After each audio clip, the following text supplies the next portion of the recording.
Miten motivoida luovuudella tiimiä silloin, kun kaikki perustuu vapaaehtoisuuteen? Mitä tehdä, kun sä et voi ottaa kenellekään potkuja? Miten sä motivoit sen jengin tekemään sen homman? Täällä oppii vetämään pieniä ja suuria projekteja ja välillä voi mennä metsään. Tässä viehättää se, että kaikilla on samat mahdollisuudet edetä koulutustaustasta ja työkokemuksesta riippumatta. Täällä johdetaan ilman asemavaltaa. Yrittäjän arvossa on samanhenkistä vertaistukea. Kamarimaailmasta löytyy helposti uusia yhteistyökumppaneita. Nuorkauppakamari elämä on mitä suurimmissa määrin rohkeutta ja vielä kerran rohkeutta. Mun mielestä tämä on paras yritysjärjestö.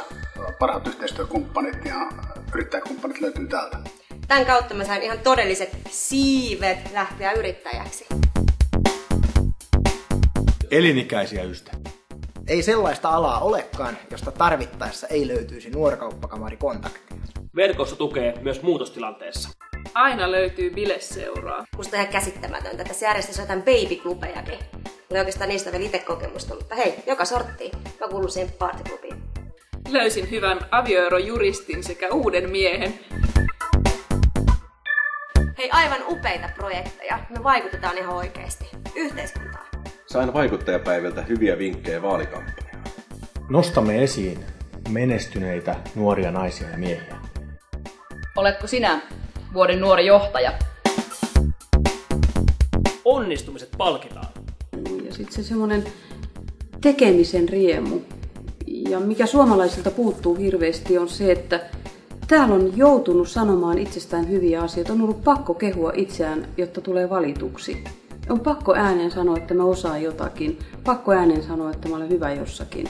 Ja siitä on muuten bisneksessä aika paljon hyötyä. Tekemällä oppii. Mukavaa tiimityöskentelyä erilaisten ihmisten kanssa. Toisaalta se ammattitaito, joka kehittyy Nuorkauppakamarissa sen oman osaamisen rinnalla, niin se on ihan pistämätöntä. Että millään rahalla en olisi pystynyt mistään ostamaan sitä osaamista, jonka olen saanut niinä vuosina. Kansainvälistä kontakteista hyötyy myös työnantajani. Olen matkustanut paikkoihin, joihin muuten en koskaan menisi. Suomi-fiilis kansainvälisissä kokouksissa on aivan uskomaton. Vaimo löytyy Japanista. Jos mä haluan lähteä tosi hyvin juhliin, mä menen kamarin bileisiin. Tämän päivän nuorissa kadehtiin sitä, kun niillä on niin hienot iltapuvut. Meillä ei ollut silloin varaa, kun me oltiin nuoria.